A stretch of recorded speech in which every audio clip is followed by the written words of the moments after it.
నమస్కారం వార్తలకు స్వాగతం. ముందుగా ముఖ్యాంశాలు.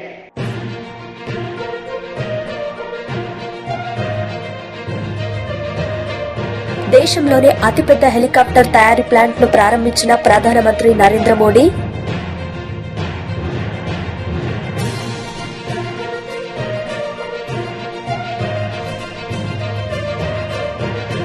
మీడియా సమావేశంలో సీఎం జగన్ పై మండిపడ్డ వార్ల రామయ్య. టీడీపీ పోలిట్ బ్యూరో సభ్యులు.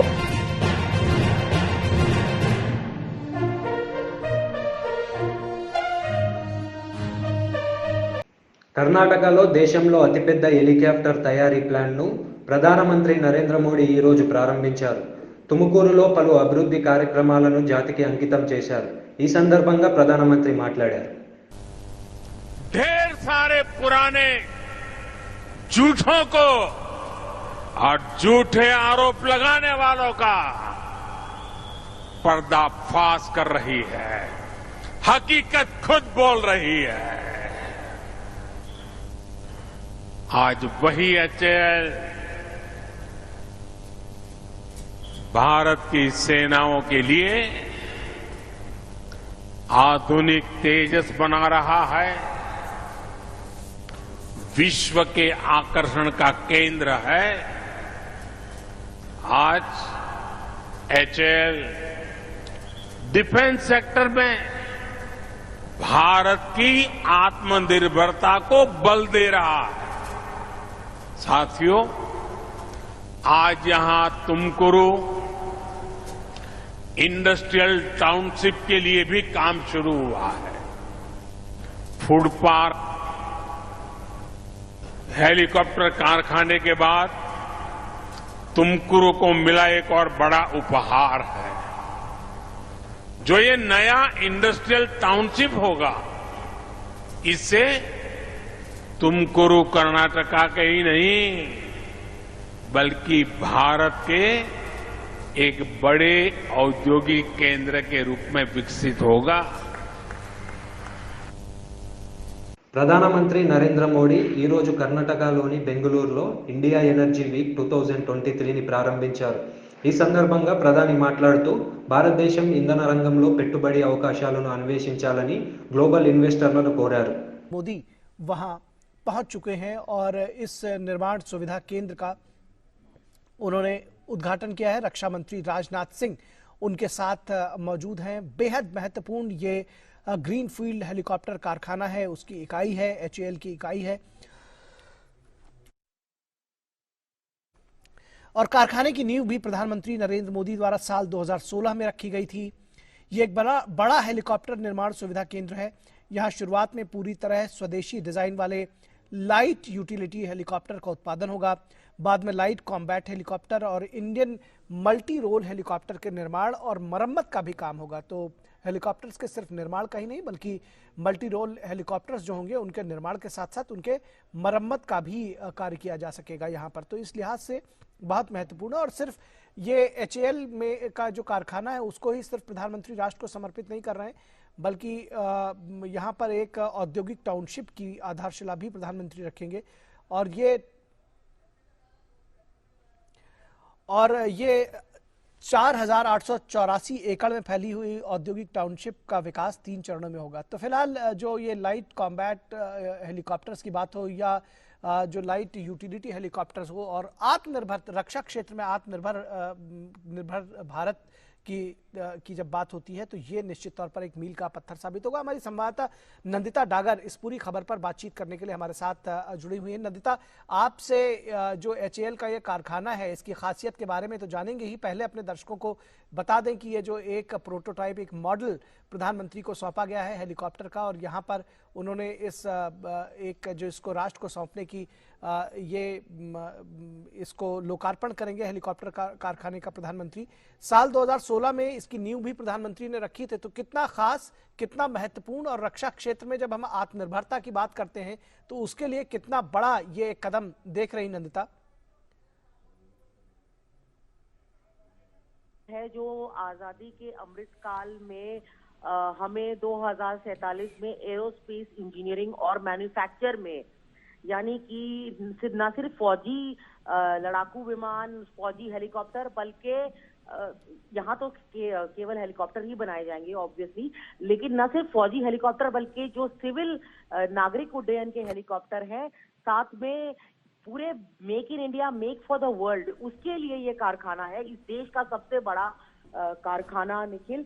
और ये 2047 में make in India make for the world India को एरोस्पेस मैन्युफैक्चर में, इंजीनियरिंग में, इकोसिस्टम में सुपर पावर बनाने जा रहा है।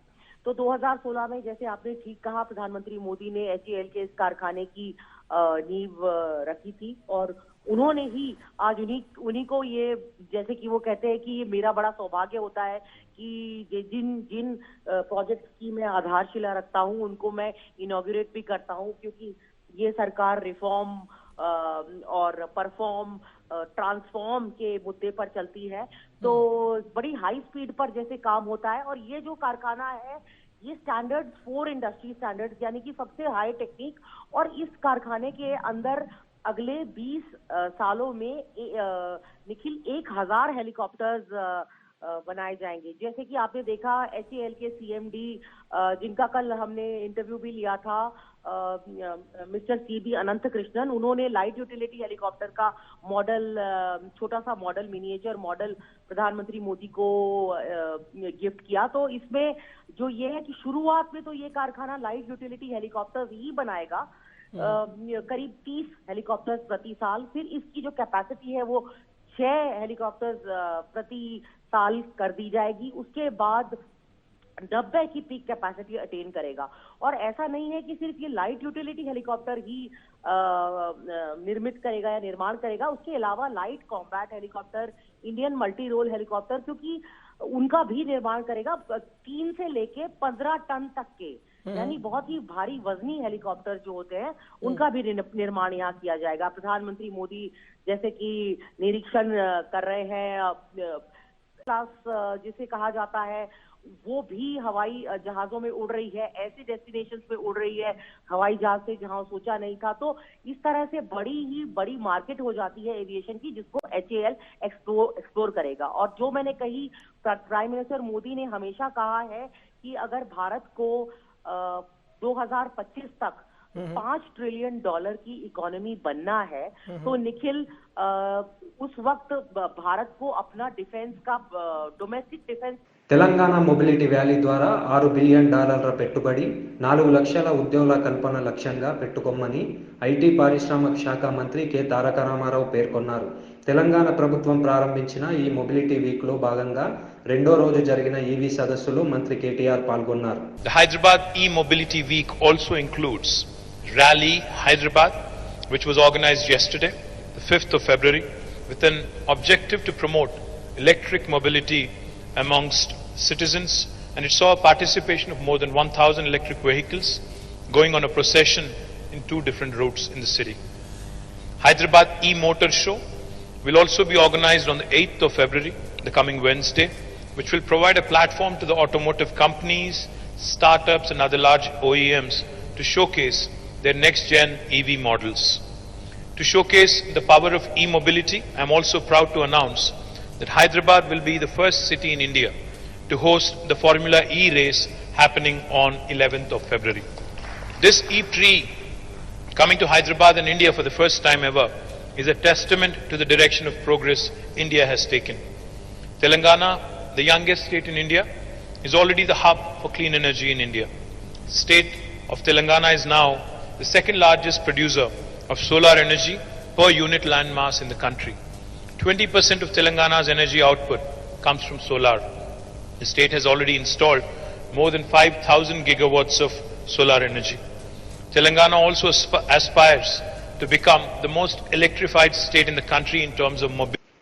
2023-24 బడ్జెట్లో రైతుల రుణమాఫీ కోసం 6,384 కోట్లు కేటాయించామని ఆర్థిక మంత్రి తన్నీరు హరీష్ రావు తెలిపారు. శాసనసభలో బడ్జెట్ ప్రసంగం ముగిసిన అనంతరం మంత్రి మీడియాతో మాట్లాడారు. తర్వాత ఈ రిక్రూట్మెంట్ చాలా వేగంగా జరుగుతుంది కదా. రాష్ట్ర ప్రభుత్వం తలపెట్టిన 80,000 మంది రిక్రూట్మెంట్ కు సంబంధించి చాలా ఫాస్ట్ గా ఈ రిక్రూట్మెంట్ జరుగుతా ఉంది. ఇప్పటికే హెల్త్ డిపార్ట్మెంట్ లో ఒక 950 మంది రిక్రూట్మెంట్ పూర్తయిపోయి ఉద్యోగాల్లో చేరారు. మిగతా శాఖల్లో కూడా పోలీస్ రిక్రూట్మెంట్ కూడా 2 ఫేజ్లు అయిపోయి లాస్ట్ స్టేజ్ లో ఉంది. Final stage is happening. అందువల్ల రిక్రూట్మెంట్ లో కొత్త ఉద్యోగులు కూడా యాడ్ అవుతారు కనుక బడ్జెట్ లో ఎంప్లాయీస్ శాలరీస్ అండ్ పెన్షన్స్ లో ఒక 1000 crores న్యూ రిక్రూటీస్ కోసం బడ్జెట్ లో ప్రవేశపెట్టుకోవడం జరిగింది. తర్వాత ఇంకో క్లారిటీ కూడా ఇచ్చినాం ఏంటంటే కాంట్రాక్ట్ ఉద్యోగులు 11,000 మంది కాంట్రాక్ట్ ఉద్యోగులు education department, health department and other departments లో కూడా కాంట్రాక్ట్ ఉద్యోగులు ఏదైతే ఉన్నారో వారందరి రెగ్యులరైజేషన్ ను April 1 నుంచి అమల్లోకి తెస్తామని ఈసారి ఇంకో స్పష్టత ఇచ్చాం. ఇది గతంలో ప్రభుత్వం వారికి ఇచ్చిన మాట. ఆ ప్రకారంగా వారందరినీ April 1 నుంచి రెగ్యులరైజ్ చేస్తామని ఈసారి బడ్జెట్ లో ఆ క్లారిటీ ఇచ్చాం. లీగల్ ఎయిర్ డిఫెన్స్ సిస్టమ్ తెలంగాణలో అందుబాటులోకి తీసుకురావడంపై high court chief justice Ujjal Bhuyan సంతోషం వ్యక్తం చేశారు. రాష్ట్రంలోని 16 జిల్లాల్లో లీగల్ ఎయిర్ డిఫెన్స్ కౌన్సిల్ సిస్టమ్ను ఆయన ఈరోజు ఆవిష్కరించారు. 16 districts will be in due course of time will be extended to all the districts of Telangana so that in reality we have people can have access to justice. With these few words, I congratulate the Legal Services Authority and all of us present here today for this momentous occasion of starting the Legal Aid Defence Council system, which I'm sure will go a long way in providing justice to those who really need justice and who are crying for justice. With these few words, I thank one and all again for this opportunity. Thank you very much. TDP polit bureau సభ్యులు Varla Ramaiah media సమావేశం నిర్వహించారు. ఈ సందర్భంగా ఆయన మాట్లాడారు. ముఖ్యమంత్రిత్వం మొదలైన రోజు నుంచి ముఖ్యమంత్రిగా ప్రమాణ స్వీకారం చేసిన నాటి నుంచి కూడా పోలీసు వ్యవస్థ దిగజారిపోతూ ఉన్నది. ఈ రోజున ఏ స్థాయికి చేరింది పోలీసు వ్యవస్థ అని ఒక్కసారి మనం బేరీజ్ వేసుకుంటే ముఖ్యమంత్రి గారు కానీ అధికార పార్టీ వారు కానీ దున్నపోతు ఈనిందంటే ఘాటన కట్టేయటానికి పరుగులు తీస్తున్నారు పోలీసులు. దున్నపోతు ఈనిందని ముఖ్యమంత్రి కానీ వారి శాసనసభ్యులు కానీ అధికార పార్టీ ఎమ్మెల్యేలు కానీ నాయకులు కానీ ఎవరన్నా చెబితే పోలీసు వ్యవస్థ ఎలా ఉన్నదంటే ఆ దున్నపోతు ఈనితే ఆ దూడని ఘాటన కట్టేయటానికి పరుగులు తీస్తూ ఉన్నది తప్పితే ఐపీఎస్, ఏపీపీఎస్, ఏపీపీలు వీళ్ళందరూ ఏమవుతారే ఒక్క క్షణం ఆలోచించరా గౌరవ డైరెక్టర్ జనరల్ ఆఫ్ పోలీస్? అయ్యా ముఖ్యమంత్రి గారు దున్నపోతు ఈనదండి, అది మగజాతి అండి, గేదె ఈనుతుంది సార్ అని చెప్పలేని దుస్థితిలో ఈ రోజున director general of police Rajendranath Reddy గారు ఉండటం పోలీసు వ్యవస్థకి సిగ్గుచేటు. అందుకే దిగజారిపోయింది. సవాంగ్ గారు హయాంలో అదో రకమైన దిగజారుడైతే మీ హయాంలో ఇంకొక రకమైన దిగజారుడైపోయింది. మన దిగజారు మాత్రం సేమ్ కామన్. ఎందుకు ఇంత పరుషంగా? ఎందుకంటే మీలో కూడా రోషం వస్తుందని చెప్పి నేను మాట్లాడుతున్నా. ఇలాగా దాదాపు 28 సంవత్సరాలు పోలీస్ అధికారిగా పనిచేసిన ఈ శాఖ పట్ల ప్రేమ అభిమానం ఉన్న వ్యక్తిగా నేను చాలా బాధపడుతూ తెలియజేస్తున్నా. దిగజారిపోతూ ఉన్నది ఈ రోజున పోలీసు వ్యవస్థ. సమాధానం ఏంటండి వర్లరామయ్య గారు, మీరు కూడా పోలీస్ ఆఫీసర్ కావండి, why are you talking like this అనే ధైర్యం చేయండి ఎప్పుడన్నా మీరు. ఓపెన్ డిబేట్కి మీరు కాదు, సీనియర్ ఆఫీసర్ మిమ్మల్ని పిలవట్లా. You send somebody with me for an open debate on the department and its administration and its ongoing activities. Open debate ki pampandi, send some officer. ఎందుకని అంటున్నాను నేను. నిన్న అటు తన్నీరు వెంకటేశ్వరరావు అని ఒక కానిస్టేబుల్ ఎందుకు చీఫ్ మినిస్టర్ని ఆ రకంగా దుర్భాషలు ఆడవలసి వచ్చిందని. దుర్భాషలు ఆడటం తప్పు, దుర్భాషలు నేను సమర్థించటం లేదు. కానీ ఎందుకు ఆ పరిస్థితి వచ్చింది యాజ్ ఎ డైరెక్టర్ జనరల్ మీరు ఆలోచించారా? ఎందుకంత ఫ్రస్ట్రేషన్ వచ్చింది ఆ కానిస్టేబుల్కి? ఎందుకు ముఖ్యమంత్రిని అంత తీవ్రంగా ఎందుకు అతను బూతులు తిట్టవలసి వచ్చింది? వాడి ఫ్రస్ట్రేషన్కి కారణాలు వెలికి తీశారా మీరు as a director general of police? నేను అన్నాను కదా, మీరు దున్నపోతు తినిందంటే ఘాట్ను కట్టేస్తున్నారు, ప్రయత్నం చేస్తున్నారు. వాడు ముఖ్యమంత్రిని తిట్టాడు, అరెస్ట్ చేశారు, లోపల పడేశారు. అయిపోయింది అనుకుంటున్నారా? ఎందుకు అతన్ని అరెస్ట్ చేసిన పోలీసులు అందరూ కూడా వాడిని ఎందుకు అభినందించారు తెలుసా మీకు? జైల్లో ఉన్న వాళ్ళు కానీ మళ్ళీ నేనంటే వాళ్ళ మీద పడతారు. మీరు వెళ్ళి ఎట్లా ఉందంటే మీ పద్ధతి చాలా, నేను ఇప్పుడు అంటున్నాను, ఆ పోలీసులందరూ కూడా కానిస్టేబుల్ సమర్థించారు. వాడి మీద ఏక వాళ్ళం లేదు. For your information, director general of police. అతన్ని మీరు వేటాడతారు అని తెలిసి, అతనికి అన్యాయం జరుగుతుందని తెలిసి మేము అతన్ని బెయిల్ మీద చేయాల్సి, it was Telugu Desam party, it is Telugu Desam party. మేమే అతనికి అడ్వకేట్ని పెట్టి బయటకు తీసుకొచ్చాం. లేకపోతే చంపేస్తారు మీరు. You will kill him. ఎందుకంటే ముఖ్యమంత్రి చెబుతాడు కదా, అతను తిట్టాడు కదా, అందుకు. కానీ అతని ఫ్రస్ట్రేషన్ అతను ఒక్కడిదే కాదు, పోలీసు డిపార్ట్మెంట్లో అందరిది ఆ ఫ్రస్ట్రేషన్. తన్నీరు వెంకటేశ్వరరావు ఒక్కరిది కాదు ఆ ఫ్రస్ట్రేషన్, ప్రతి ఒక్కరికి ఉంది. మీరు ఎప్పుడైనా అడిగారా సార్? మీరు డీజీ అయిన తర్వాత సీఎం దగ్గర, సార్ మాకు ఏం లీవ్ ఇవ్వట్లేదు సార్, ఎన్కాష్మెంట్ ఇవ్వట్లేదండి, ఫైనాన్స్ డిపార్ట్మెంట్కి ఒకసారి చెప్పండి, ఆ ఫైనాన్స్ మినిస్టర్కి ఒకసారి చెప్పండి అని ఎప్పుడైనా అడిగారా? కానిస్టేబుల్స్ స్టాఫ్ తరఫున దాదాపు 45-50 వేల మంది మీకు స్టాఫ్ ఉన్నారు అక్కడ, constables and head constables in the state. వాళ్ళ తరఫున ఎప్పుడైనా అడిగారండి మీరు? ఎడిషనల్ సరెండర్ లేవు, ఎప్పుడైనా అడిగారండి ఎన్కాష్మెంట్? వాళ్ళ జీపీఎఫ్ పెడితే లేదు, దిక్కు లేదు, వాడి డబ్బు వాడు తీసుకోవటానికి లేదు. పిల్లలకి ఏమన్నా ఫీజులు కట్టుకోవాలన్నా, ఏదైనా పెళ్లిళ్ళు చేసుకోవాలన్నా, ఏదైనా శుభకార్యాలు చేసుకోవాలన్నా వాడి డబ్బు వాడు అడిగితే లేదు పోలీసు డిపార్ట్మెంట్లో. మీరు ఎప్పుడైనా అడిగారా? ఫ్రస్ట్రేషన్ తన్నీరు వెంకటేశ్వరరావు ఒక్కడిదే కాదు, అందరిది. ఏ స్థాయికి వచ్చింది? పోలీసు వ్యవస్థ ఏదో ఒక రోజున నిలదీస్తారు. ఈ రోజున ముఖ్యమంత్రిని కానీ మిమ్మల్ని కూడా. ఏమిటి మా పరిస్థితి? ఎందుకు మమ్మల్ని బానిసల్లాగా చూస్తున్నారు? కట్టు బానిసల్లాగా చూస్తున్నారు. టీడీపీ తెలుగునాడు అంగన్వాడీ డ్వాక్రా సాధికార సంఘం అధ్యక్షురాలు ఆచంట సునీత మీడియా సమావేశం నిర్వహించారు. ఈ సందర్భంగా ఆమె మాట్లాడారు. పట్ల ఎటువంటి నిర్లక్ష్య వైఖరి వహించింది అనడానికి నిన్న 1,20,000 మంది అంగన్వాడీ వర్కర్స్ ఏ విధంగా రోడ్లకు వచ్చి వారి యొక్క నిరసన వ్యక్తం చేశారు అనే దానికి నిన్న వారు చేపట్టిన ధర్నానే నిదర్శనం.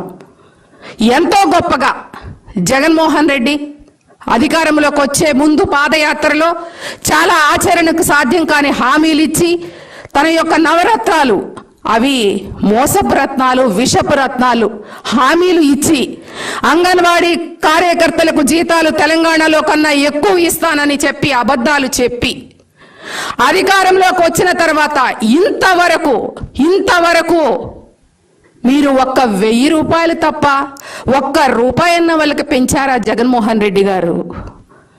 7,000 రూపాయలున్న జీతాన్ని 10,500 వరకు అంగన్వాడీ కార్యకర్తల కష్టాన్ని గుర్తించి వాళ్ళకి శాలరీస్ పెంచినటువంటి ఘనత తెలుగుదేశం పార్టీది. ఆ రోజు చంద్రబాబు నాయుడు గారు ముఖ్యమంత్రిగా ఉన్నప్పుడు మాత్రమే.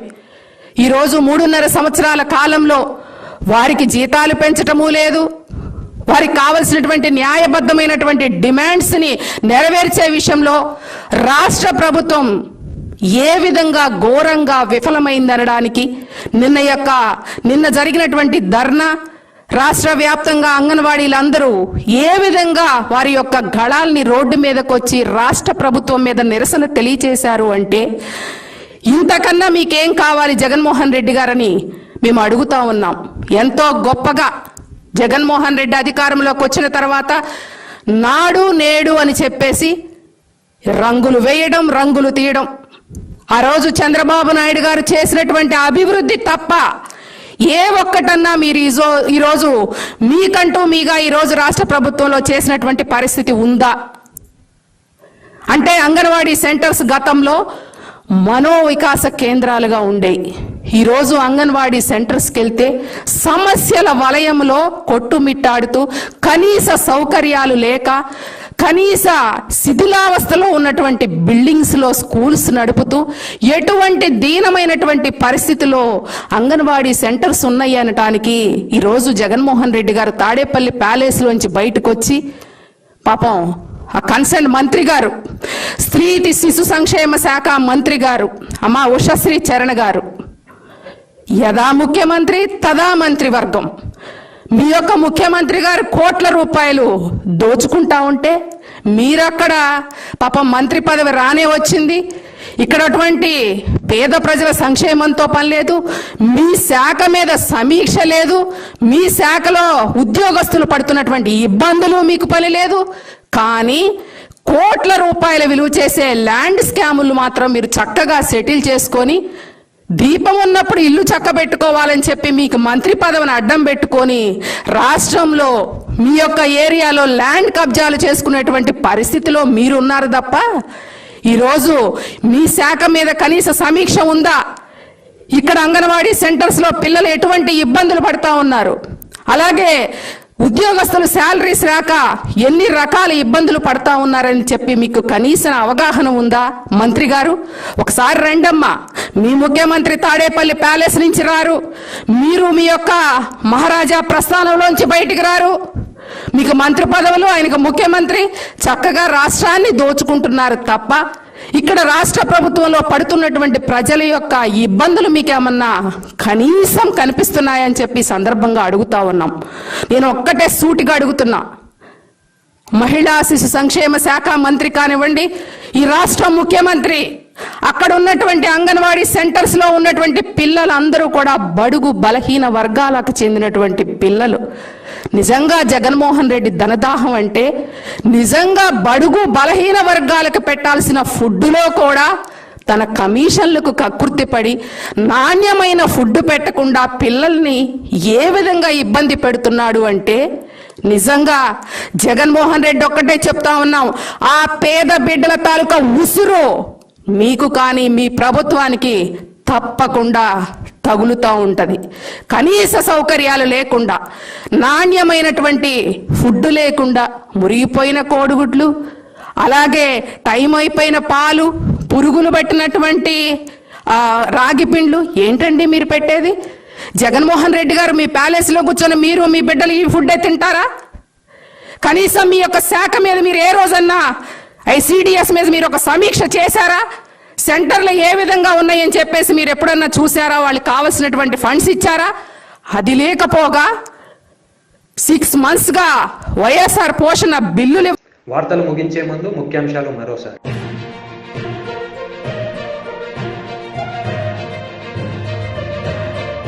దేశంలోనే అతిపెద్ద హెలికాప్టర్ తయారీ ప్లాంట్ ను ప్రారంభించిన ప్రధానమంత్రి నరేంద్ర మోడీ.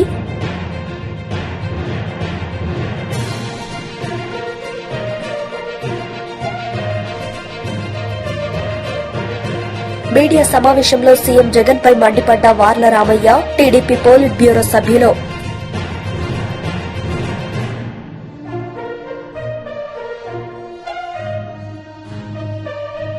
ఈ వార్తలు ఇంతటితో సమాప్తం. తిరిగి ప్రసారమయ్యే వార్తల్లో మళ్ళీ కలుద్దాం. అంతవరకు సెలవు. నమస్తే.